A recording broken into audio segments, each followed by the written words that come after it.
I am Damon, and I may never walk again. Two friends from an island in the Caribbean set out on a journey to find inspiring stories told by the persons who live them. So with a camera bag and an open mind, they learned that the best part of life is not the destination, but The journey.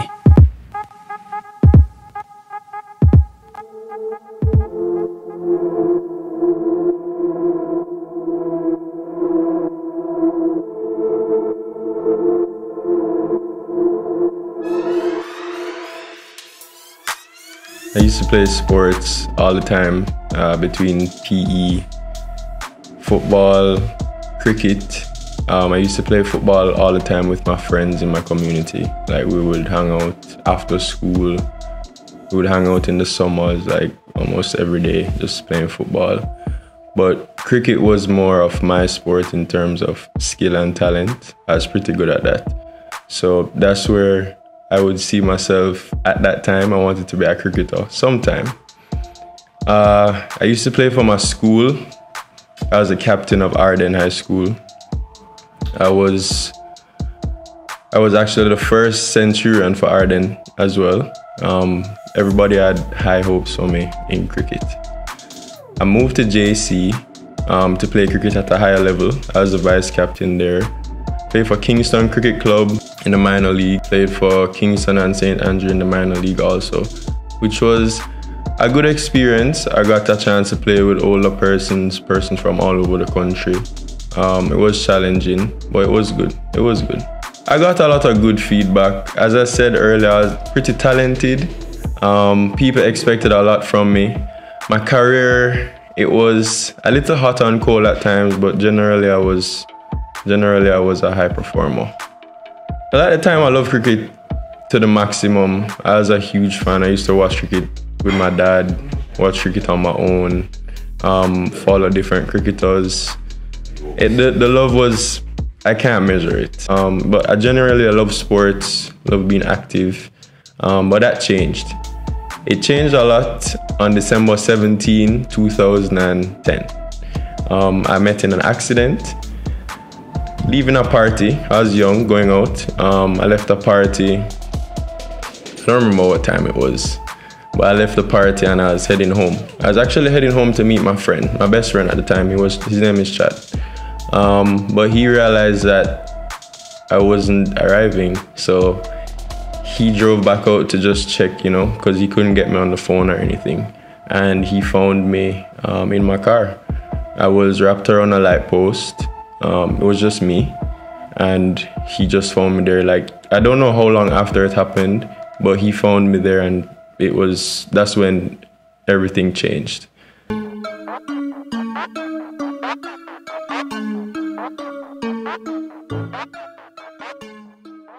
I don't really remember much between, driving home. I think the last place I remember being on the road was Conson Spring Road, like near that Texaco gas station by Mary Brown's Corner. Yeah, and I was heading all the way up to Norbrook, where it actually happened. It happened like not too far from where I live. But yeah, he found me there. I guess people were passing too. I was pretty lucky. There was a nurse that was passing. She actually stopped and stayed to make sure that I was removed from the vehicle. Okay. Apparently, I wasn't feeling my legs. I don't remember any of this, but I was sharing to everyone that I couldn't feel my legs, and I was stuck in the vehicle. So I think the fire brigade came, and they rushed me to the hospital. And I keep saying I think because none of this is off memory. But I vaguely remember being in a ambulance for a little bit. I remember they made me lie down on a board, like a legit board, and apparently that's when someone has spinal injuries, that's the best place to put them on a solid surface. I vaguely remember that. I don't remember being at the hospital. So my first vivid memory would be me lying down and looking up and seeing my brother. And I asked him, what am I doing here, or what's going on? And he said that I met in an accident. That's my first vivid memory. And then everything is kind of dark after that. I remember being at KPH for a little bit. They were really good. Apparently, that's the best spot if an emergency happens, because they made sure I didn't die and I was alive until I moved where I had to do surgery. I did surgery at Medical Associates. I had to fix my back. I don't remember exactly in detail, but I know I have pins and rods in my back. And my hip was broken also. And I have screws in my hip.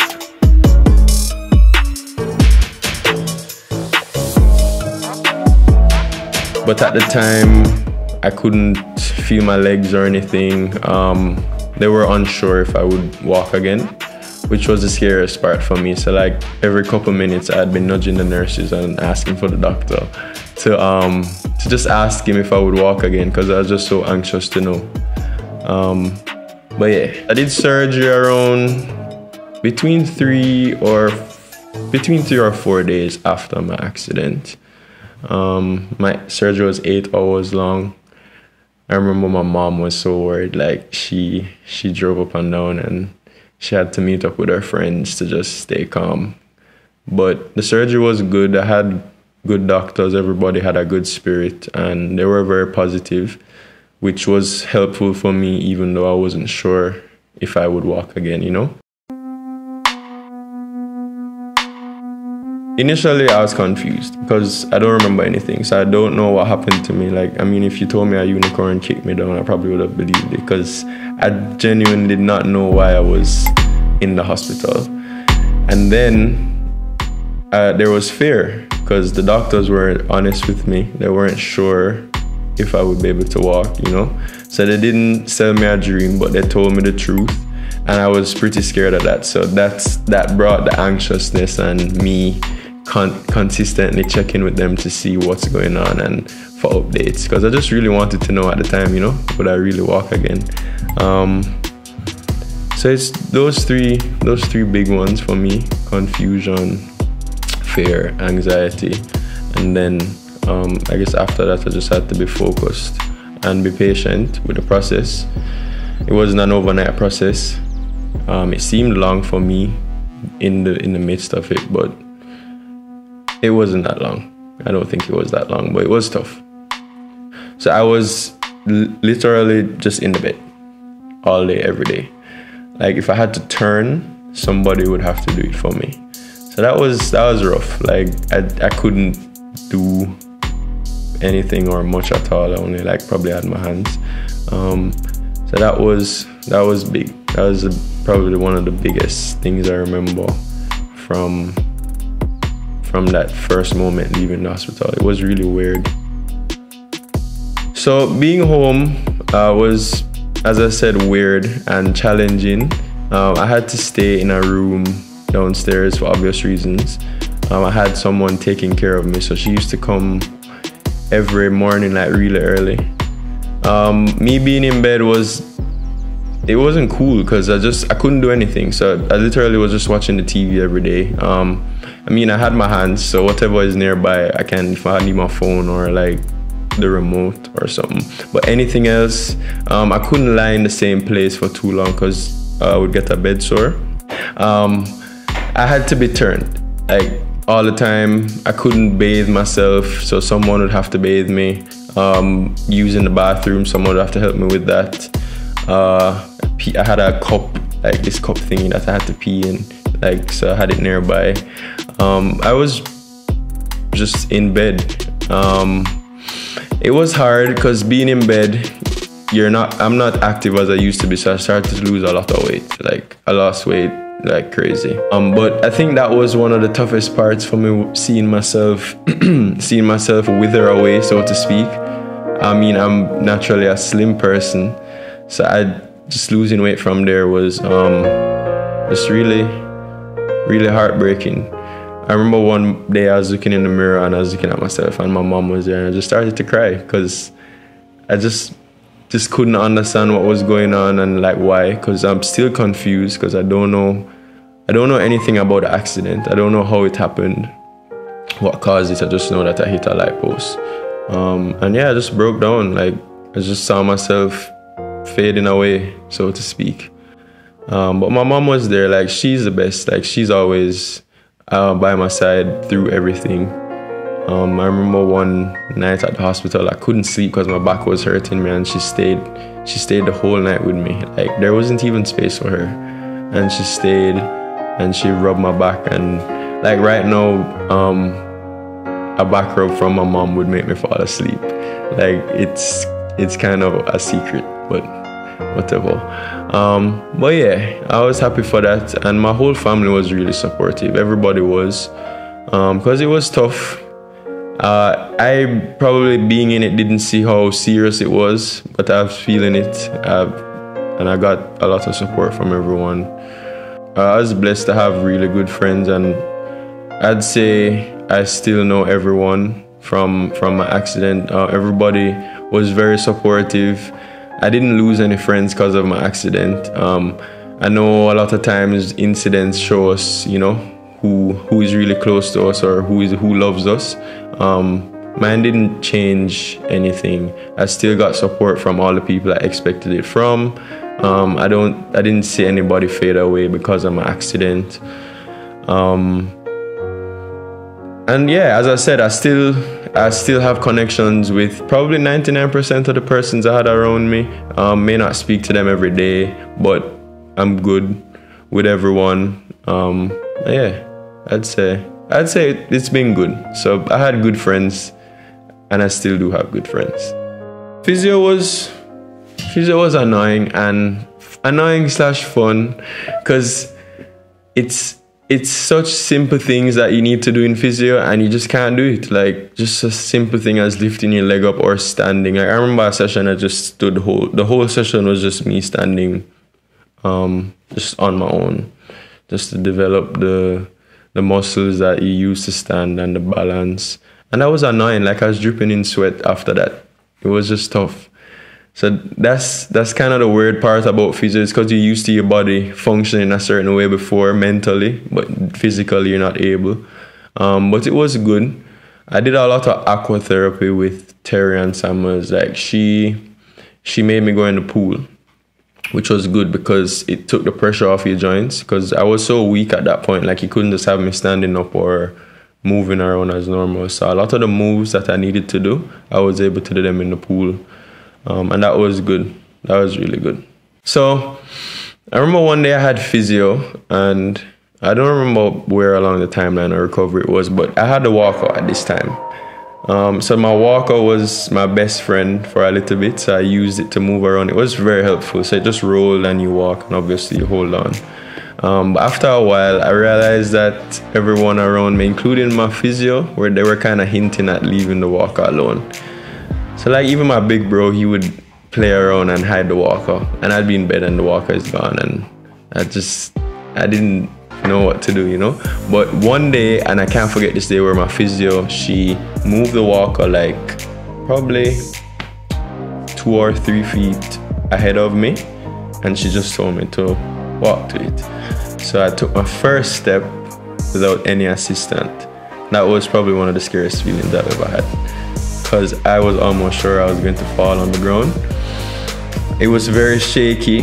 I was rocking, but I was just focused on the walker. So I made it to the walker and I held on, and that's kind of how I started to learn how to walk without assistance. I remember one day, I was upstairs.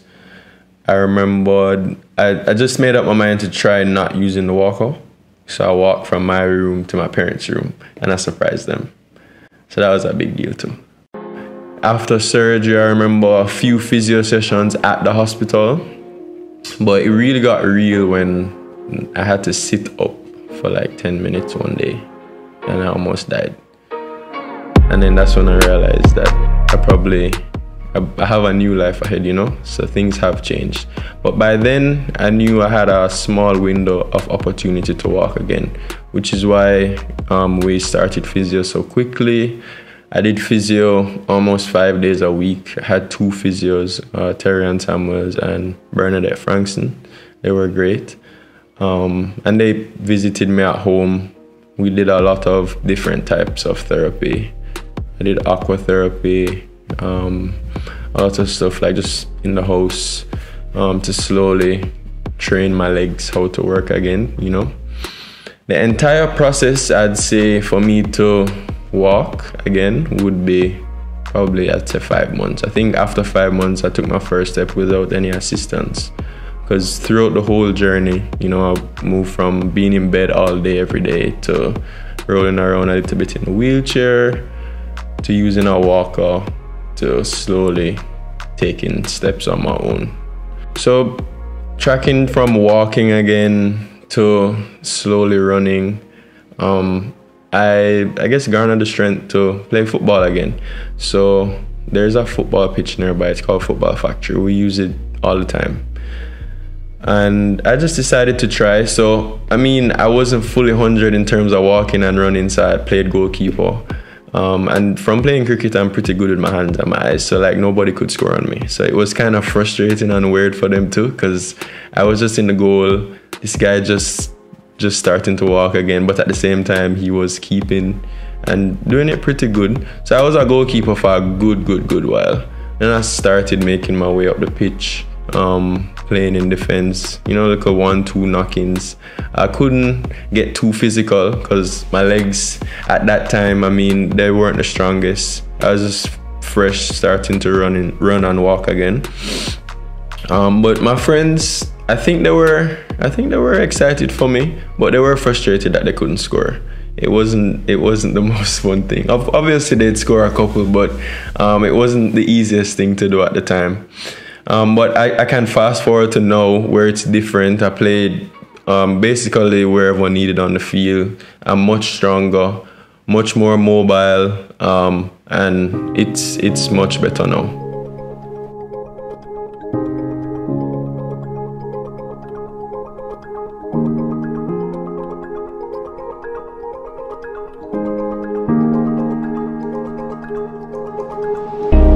I can't remember if it was my family or him or the actual doctor told me, but I remember that I was at the hospital and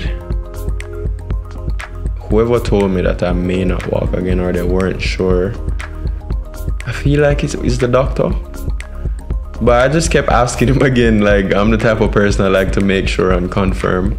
So when he told me that, I just kept checking again, you know, and he said he'd let me know. So I just followed up on that until I got a straight answer. I like to know what's ahead of me so I can know how to tackle it or approach it.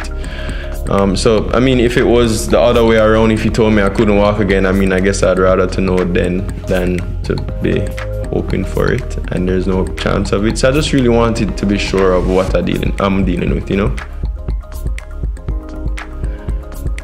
I believe that I pushed to walk again because of how small a chance it was. Because at the end of the day, it was never confirmed. So I think they gave me a stat like 2 out of 10 people that broke that specific part of their spine would walk again. Don't quote me, it may be something else, but it was a small statistic. So I think that was the statistic that that drove me to reaching my goal of walking and being mobile again. That was what pushed me. If they told me that I'd never walk again, I'd still try.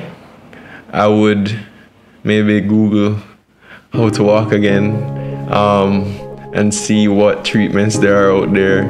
Because even when I was not yet walking, like I had drop foot, my left foot, and drop foot is like, I'll use my hand like, you know, your ankle does this. So the muscle on top that does this with your ankle, it would, whatever nerve makes it work, it wasn't working. So my foot was like this all the time, like just flapping.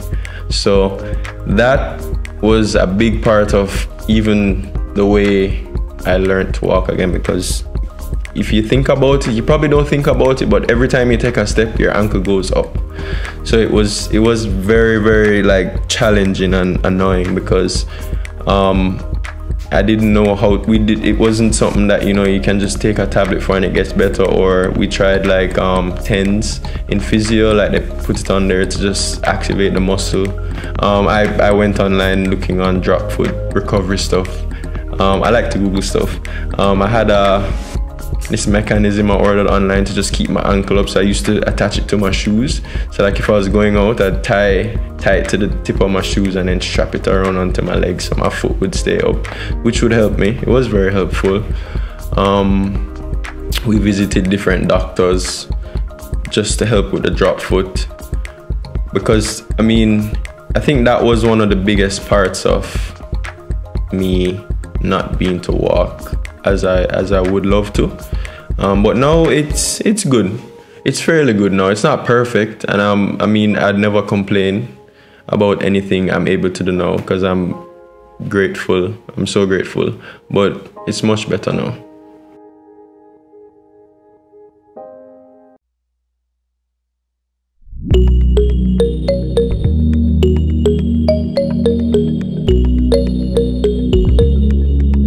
Coming out of my recovery, life now is pretty simple actually. So I work in sales. I do sales for a corporate uniform company. I deal with clients. So every day I'm talking to people, making sure deals and jobs are done well. Personal life, I exercise almost every day. So as I said earlier, since the accident, I really learned the value of fitness and just being mindful of your body and keeping it up. You only get one, and when that one is done, you know the rest. So I exercise almost every day. I hang out with my friends for recreation. We watch football. We follow football pretty heavy. I'm a Real Madrid fan. We go to parties when parties could have happened. That was something we used to do. But that's pretty much it for me right now. I go to work, I exercise, I hang out with my family and friends when I can. And those are the things that I like to do now. When I was younger, the list of things that would be on my plate would be much wider, like running up and down and doing everything and trying to see everyone at the same time and all of that. But now it's pretty simple. Work, gym, or exercise. I don't go to the gym anymore. I work out on my own now since COVID. The whole incident changed my life in terms of, well, it changed my life inside and out. So, and I can start with mentally, like you learn how to, I guess, deal with challenges. I learned how to deal with challenges there because I had a huge challenge ahead of me. I had to figure out either if I'd walk again or how I'd walk again. And if I wasn't, I mean, I'd have to continue living, you know? So it taught me patience. The doctor told me it could be up to a year before I walked again. And when I heard a year at that time, I was just like, no way, like that doesn't make any sense, you know? And it taught me that a year wasn't long either, because I really just focused on walking again. Like I was just so focused on that, like I just put in the work, you know? I think that's why I'm so much into fitness now, because I mean, I've always been an active person, but fitness, I have a extreme discipline towards it in terms of exercise and diet and just keeping your body healthy, because I realized how fragile it is. Like I almost, you know, lost almost 50% of my functioning, you know, I couldn't walk anymore. But life changed because I'm used to running around every day, playing sports, hanging with my friends. That changed. My friends visited me though, that was good. So they came to see me pretty often. But I had to push past it. I had to start going to school again. So I remember when I started school again, my walk wasn't the best. You know, I had a pretty big limp. But I just had to do it, keep going, until after a while I just kept getting stronger.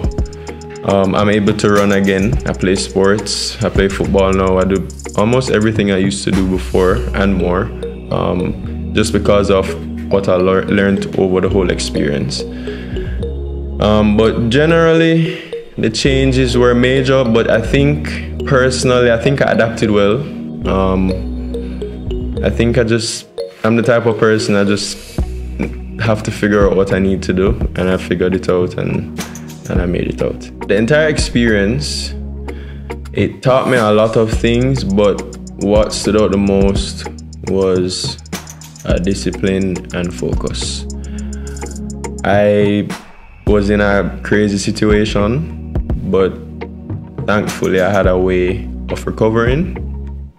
They explained everything to me, but I just focused on that. That's all I did. I just focused on doing what I needed to do to walk again, staying on track, being disciplined, and that was the biggest takeaway from it for me. You really can do almost anything you make up your mind to do if it's possible. So I already knew it was possible for me to walk again, and I made up my mind and I did it. I think that mindset comes from both my parents. Both my parents are pretty driven and focused and goal oriented. So I'd say that's where I got that from. Based on what I've experienced and learned, I would share with anyone that's going through any challenge. It could be physically, it could be mentally. Whatever the challenge is, you have to figure out what's achievable, and then you head that way. So if you know what the end result is or will be, you just count back from that. So I knew I had a year to work hard. So that's really how I took it day by day. Each day, every day you try and make the most of it, try to find something positive to come out of the day. Every day is not gonna be a nice day, but you try your best and you just keep pushing for that. Because as I said earlier, you just have to decide. Most things we do in life, we decide whether it's subconsciously or consciously. So we just have to decide and just head that way. That would be my 2 cents.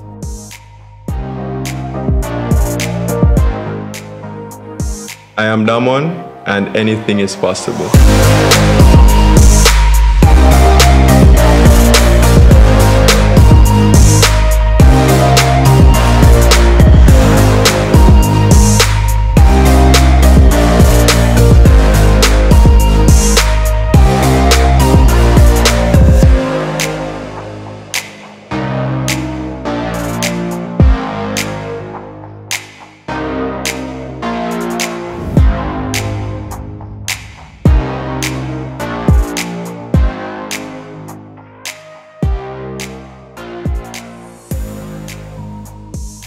Hi, my name is Kadia and I'm fat.